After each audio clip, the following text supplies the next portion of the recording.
Quantas culpas você carrega ao longo da sua vida? Quantas culpas te massacram diariamente? Te tiram o sono, te amarguram, te adoecem?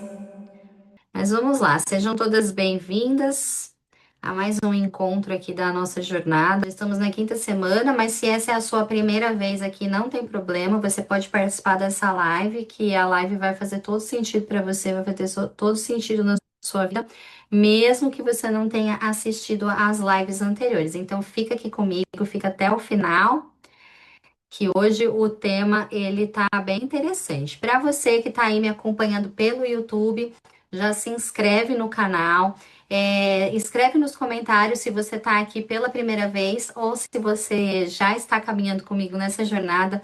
Eu adoro ler os comentários de vocês e saber quem está chegando agora, quem já está caminhando comigo. Então, você que está aí acompanhando pelo YouTube, não deixa de colocar nos comentários.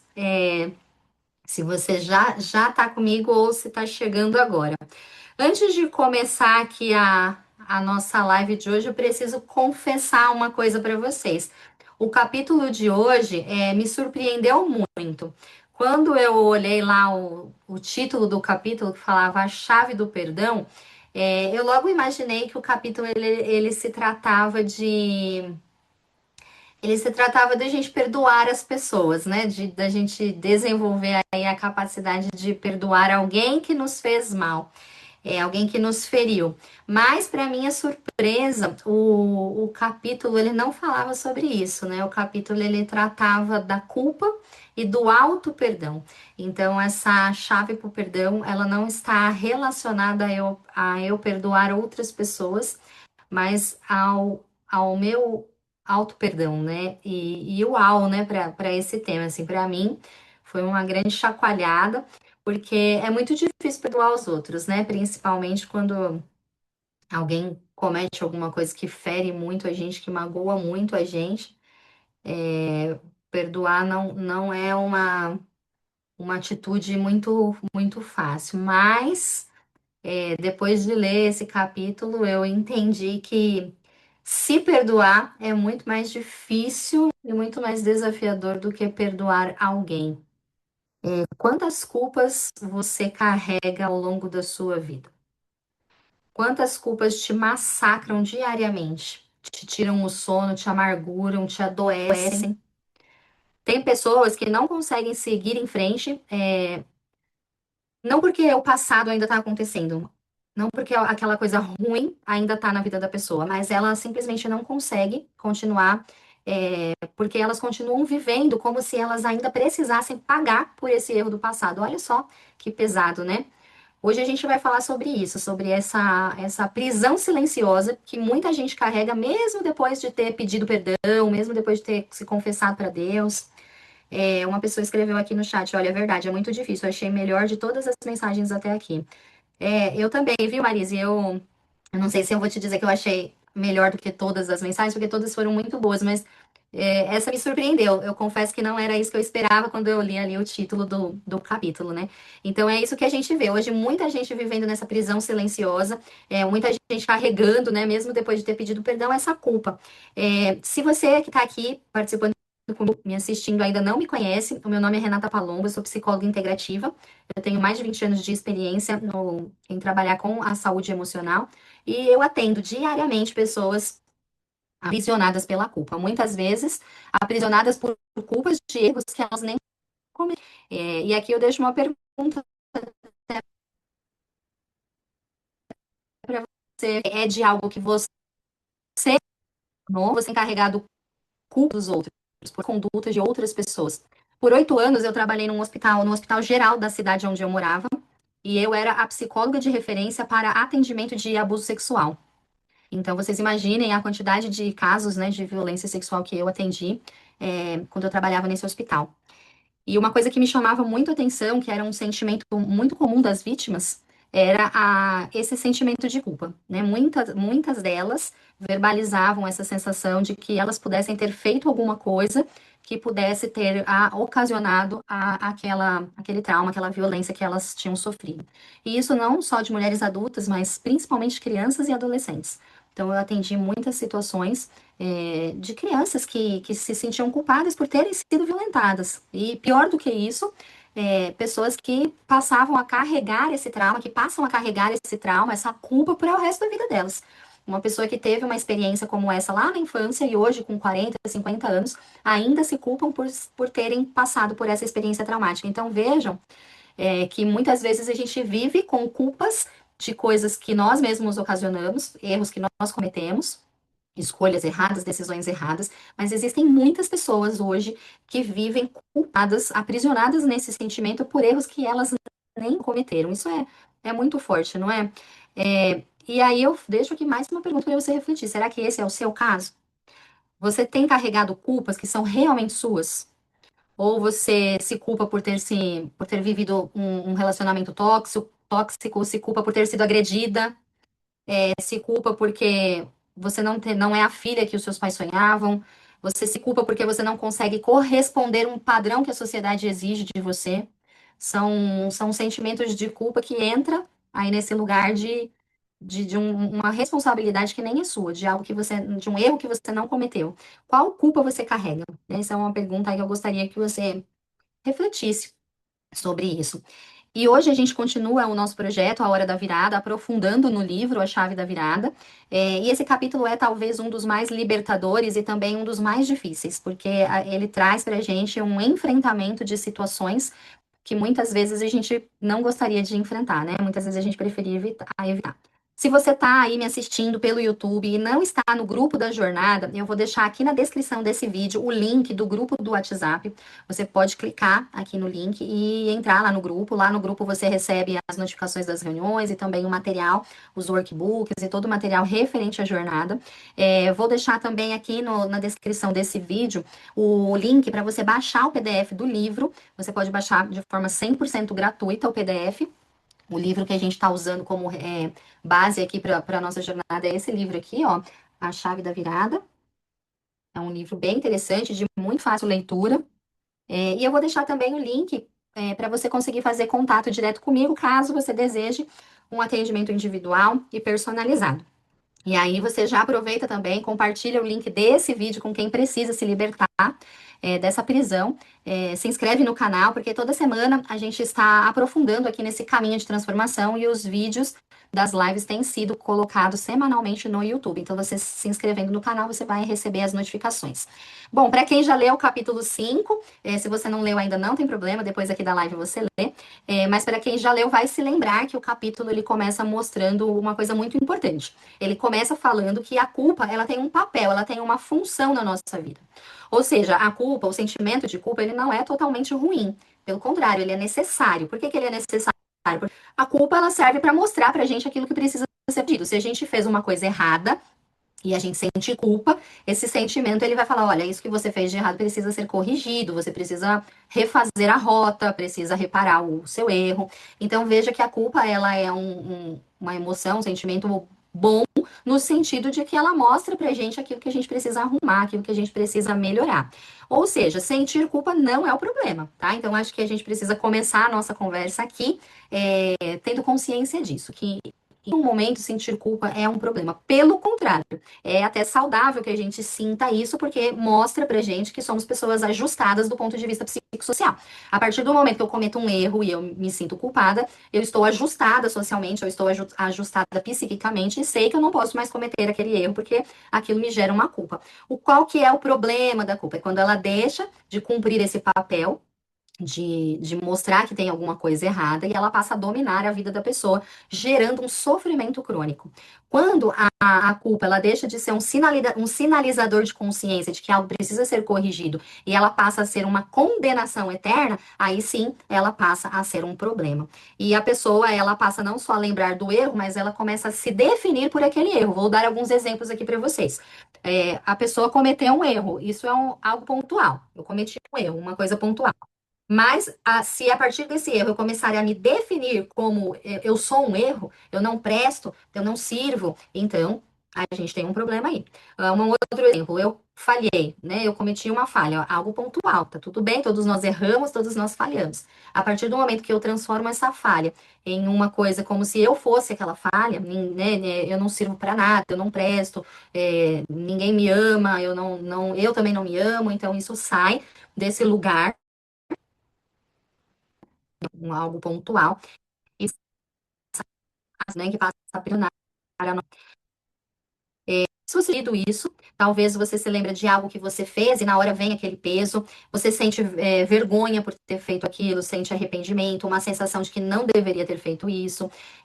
Existem algumas coisas que a gente faz que causam todos esses sentimentos na gente, que depois de muitos anos, quando a gente lembra daquilo, quando a gente pensa naquilo, você muitas vezes já pediu perdão, mas continua se sentindo culpada. É nesse sentido que a culpa ela se torna uma grande prisão. O capítulo 5 ele deixa muito claro de que existe uma diferença entre arrependimento e culpa contínua. Qual que é a diferença dessas duas coisas? Olha, é bem importante a gente se atentar a isso, né? O arrependimento, ele te leva a uma mudança. Então, você fez alguma coisa, aquilo te gerou uma culpa, e você se arrependeu, esse arrependimento vai te tensionar a mudar para que aquilo não se repita. Já a culpa prolongada, ela te mantém preso, né? Você não consegue ter esse ímpeto para mudança, esse movimento para mudança. E aqui está o centro, aqui está o ponto central desse capítulo, que é o perdão. O auto-perdão, né? Porque o perdão, ele passa, a partir dessa compreensão que a gente está tendo aqui desse capítulo, o perdão, ele passa a ser um antídoto da culpa. É só com o perdão que a gente vai conseguir se livrar dessa culpa crônica, dessa culpa prolongada. É uma culpa que ela só vai deixar de existir se você se perdoar. E é esse o ponto central do capítulo, é exatamente esse, né? É a gente conseguir buscar desenvolver essa capacidade de se auto-perdoar. E vejam só que chave, que virada de chave incrível, né? Você já tinha se dado conta disso? Em algum momento você já tinha pensado nisso, já tinha parado para enxergar a situação dessa maneira? Olha, participa aqui comigo nos comentários. Como que você entende o auto-perdão? Escreve aí para mim, o que que você entende? Como que você definiria o auto-perdão? Você acha que é necessário se perdoar? Você acredita que sim, que faz sentido isso, que a gente precisa se auto-perdoar pelas coisas erradas, pelos erros que a gente cometeu? Vão interagindo aí comigo que eu vou lendo os comentários de vocês. Mas o que a gente vê é que quase sempre existe um conflito nisso, né? Porque muitas pessoas acreditam que elas precisam continuar se sentindo mal. Olha que forte isso aqui, ó. Vê se faz sentido para você e comenta sobre isso também. Olha, muitas pessoas acreditam que elas precisam continuar sentindo mal, precisam continuar se autocobrando, se autocondenando, por quê? É como se isso fosse uma forma dela pagar o erro que ela cometeu. É como se ela passasse a vida inteira se penitenciando por aquele erro. Então, muitas pessoas não abrem mão desse sofrimento, não abrem mão dessa autocondenação, porque elas sentem que aquilo é uma forma delas se punirem, delas se castigarem por alguma coisa que elas fizeram. E elas então passam a acreditar que elas precisam pagar um preço. Muitas vezes acaba sendo um preço muito alto, né? Dependendo da situação. E o capítulo ele acaba trazendo uma verdade muito forte, que muitas vezes até Deus já perdoou, né? Porque a gente comete um erro, pede perdão para Deus, a gente comete esse erro, pede perdão para Deus, e a gente, mesmo às vezes sabendo que Deus perdoa, a gente mesmo não se perdoa. Então veja que Deus às vezes já perdoou a gente já foi perdoado daquele pecado, mas a gente continua vivendo como uma pessoa condenada. Olha que forte isso. Uma pessoa escreveu aqui, olha, faz todo sentido, pois nos punimos inconscientemente. Olha só, eu vou contar para vocês até de um atendimento que eu fiz hoje. A moça era uma senhora já, a pessoa que eu estava atendendo, mas ela cometeu um erro lá no começo do casamento dela. Na percepção dela, né, na interpretação dela, ela se uniu de uma forma errada, a pessoa ali, o cônjuge, ela se uniu de uma forma como ela não deveria. E aí, ela, depois de 39 anos, né, passando muitas dificuldades ali no casamento, ela entendia que todos aqueles problemas que ela tinha sofrido durante aqueles 39 anos eram um castigo por ela ter feito uma coisa errada lá no começo da relação dela. Olha como que a pessoa passa a vida inteira recebendo uma punição para tentar se eximir daquele erro, né, para tentar ser punida daquele erro. Então, esse é um exemplo que eu estou conforme eu vou falando aqui, vocês vão se lembrando de situações da própria vida, ou até de pessoas conhecidas, que fazem exatamente isso por conta de um erro que elas acham que cometeram, ou que de fato cometeram lá longe, passam a vida sendo punidas, castigadas, se autocastigando, se autopunindo, se sentindo mal, se vitimizando. Passam anos, anos, não é coisa de meses, é anos, 20 anos, 30 anos, 40 anos. É por a gente vê que as pessoas que vivem com essa culpa crônica, elas vivem nesse lugar de muita opressão. Então, eu até coloquei aqui algumas coisas que a pessoa sente, né, dentro dessa opressão. Olha, elas sentem raiva de si mesma, sensação de rejeição, uma dependência muito forte da opinião dos outros, dificuldade para dizer não, dificuldade para expressar sentimentos, uma baixa autoestima, necessidade de agradar. A gente pode até pegar exemplos pequenos do nosso dia a dia que podem ilustrar bem isso, assim, para quem tem filho pequeno. Às vezes você se irrita com o filho, ou para quem já teve filho, né? Às vezes se irrita com o filho, tem ali uma reação exagerada de raiva e depois se sente culpado por ter feito isso e faz o quê? Aí fica com dificuldade de dizer não para o filho, acaba sendo mais permissiva. E aí eu tô dando um exemplo bem pequeno, mas a gente pode ampliar isso para erros mais graves ou para situações mais complexas da vida, aonde a gente vê exatamente isso. As pessoas que carregam culpas crônicas, sejam por qualquer coisa, elas passam a ser mais permissivas com os outros, elas têm mais dificuldade de falar não, porque elas sentem que elas precisam pagar esse preço, né? Que elas precisam pagar essa penitência. Então a gente acaba vivendo nesse lugar de dificuldade de dizer não, de necessidade de agradar. E vocês sabem que tudo isso pode levar, inclusive, a quadro de doenças. A pessoa que passa a vida se autocondenando por alguma coisa ou por algumas coisas, elas podem inclusive adoecer. E aí aqui a gente está falando de doenças emocionais, como depressão, transtornos de ansiedade, como a gente está falando também de doenças físicas, doenças autoimunes. O que são as doenças autoimunes? A doença autoimune, ela é o corpo se defendendo dele mesmo. O corpo, ele cria um mecanismo de defesa para se defender dele mesmo, como se ele fosse ruim, né? Então, o sistema imune da pessoa, ela cria ali uma defesa contra o próprio corpo da pessoa. Isso são as doenças autoimunes. Se a gente colocar isso num significado psíquico, num significado emocional, é exatamente isso que a culpa faz com a gente. A culpa ela ataca a nós mesmos. Então, ela vai criando mecanismos para atacar nós mesmos. Por isso que isso pode virar doenças autoimunes, porque isso pode converter do emocional para o corpo. Ao invés de ficar só na questão emocional, dela ficar se autocondenando, ela transfere essa responsabilidade para o corpo e o físico também vai começar a se atacar. E aí a gente vê, então, diversas doenças que podem ser desenvolvidas por conta disso, assim como a gente vê também que pode ocasionar problemas relacionais, problemas no casamento, problemas entre pais e filhos, problemas no relacionamento de trabalho, nas relações de trabalho. Então, uma pessoa que vive dessa aprisionada, ela vai ter, além de doenças emocionais, doenças físicas, ela também vai desenvolver problemas relacionais. Prejuízo aí nas relações, também desenvolve prejuízo na relação até mesmo com Deus. Muitas pessoas elas não conseguem se perdoar, elas não conseguem ter esse desenvolver o auto perdão e elas transferem essa responsabilidade para Deus como se o julgamento de Deus fosse injusto, como se o julgamento de Deus fosse inalcançável, como se o perdão de Deus fosse inalcançável.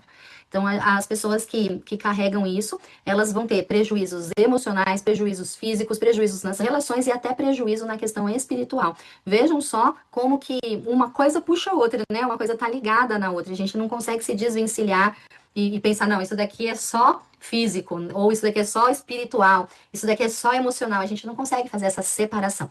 Na prática, tá tudo no mesmo lugar e uma coisa está influenciando na outra.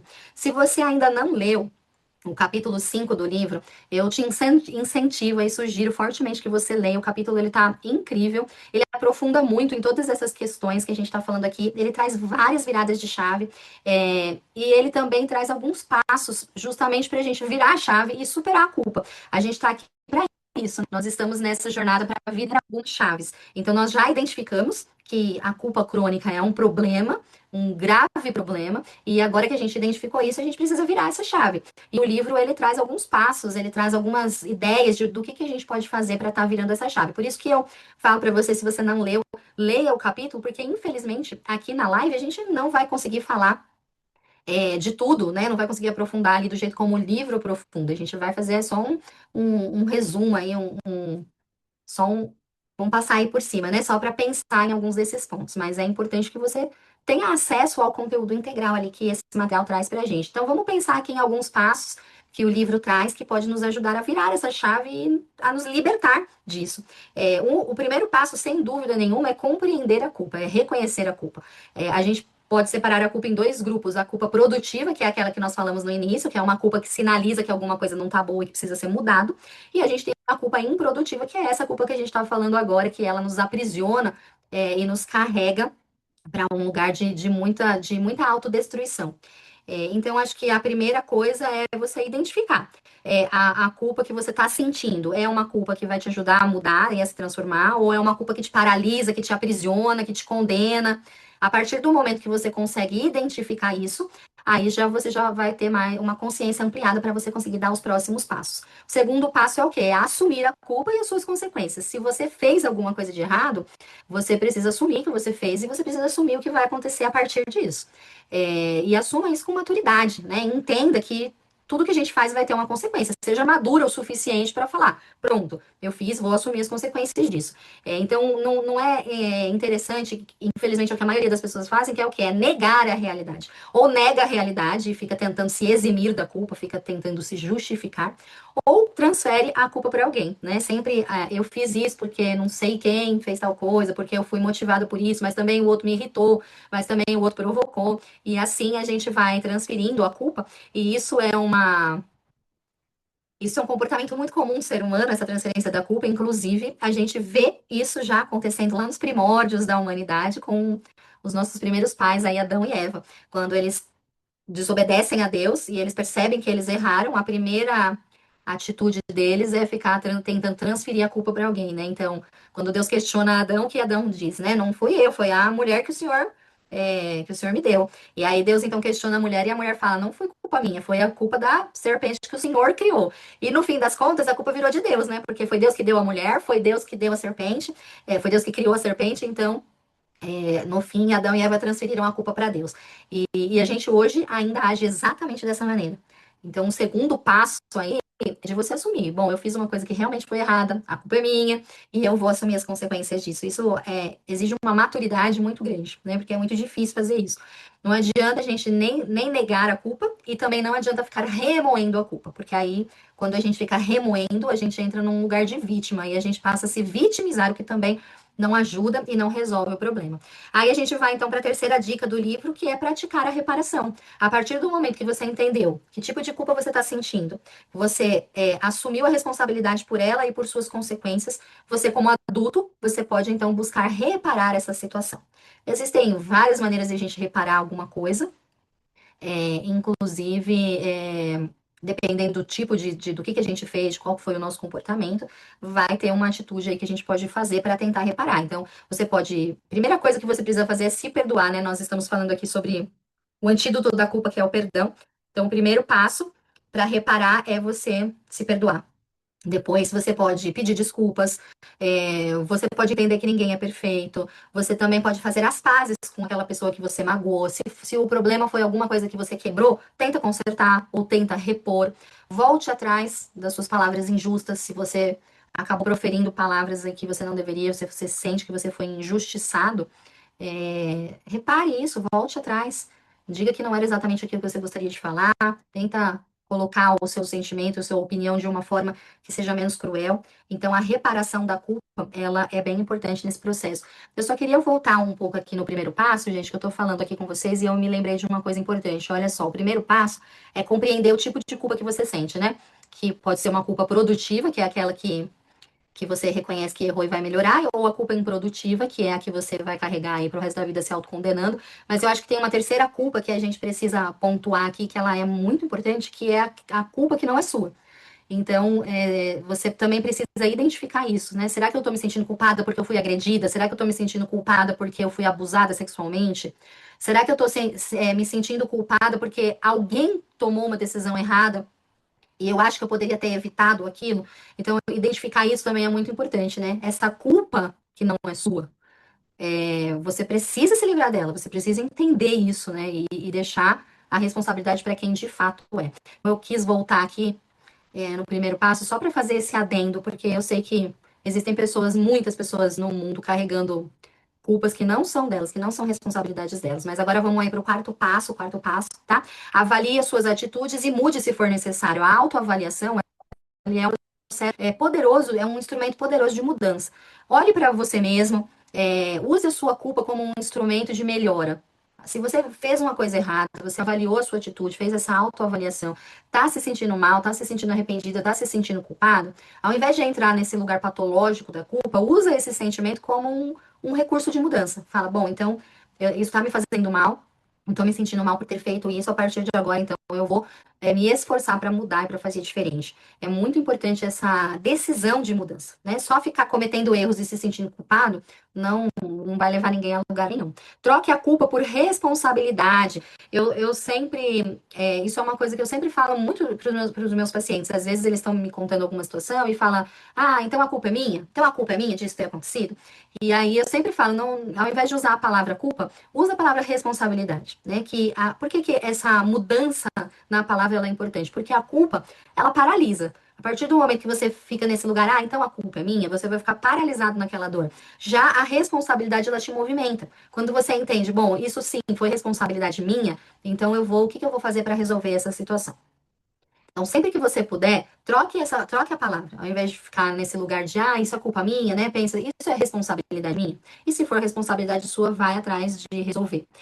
Se for necessário, procure um profissional. A assistência de um psicólogo, de uma psicóloga capacitada, pode ser altamente benéfico na reconstrução das conexões emocionais abaladas. Essas vias, quando a gente tem as conexões emocionais abaladas, essas vias elas precisam ser restabelecidas para que você consiga superar esse sentimento. Então, muitas vezes, a ajuda de um profissional é extremamente necessário e a gente não vai conseguir se a gente não tiver essa ajuda de alguém de fora que vai enxergar, que vai olhar para isso de uma outra forma e que vai trazer ali uma nova percepção para a gente de tudo o que está acontecendo. E o sexto passo que eu gostaria de colocar aqui é de você desenvolver a espiritualidade. Quando a gente tem uma experiência espiritual genuína, uma experiência espiritual genuína, tá? Não tô falando daquela experiência de fachada ou aquela experiência espiritual superficial, eu tô falando de algo genuíno. Essa experiência ela vai ter um impacto muito positivo na sua saúde mental e também na sua capacidade de resiliência. Então, esse sexto passo, sem dúvida nenhuma, é o mais importante de todos. A partir do momento que você consegue desenvolver uma relação genuína ali com Deus e desenvolver a sua espiritualidade, você vai conseguir ter uma saúde mental muito melhor e conseguir se aprisionar, se libertar desse aprisionamento. E para a gente encerrar aqui a nossa reflexão de hoje, eu quero trazer o desafio da semana. Nós vimos aqui, estamos vendo aqui que a culpa ela nos paralisa, por isso que o desafio da semana ele tem a ver com movimento. Então, se a culpa a culpa ela traz essa paralisação, o nosso desafio vai trazer movimento para a gente sair dessa paralisação.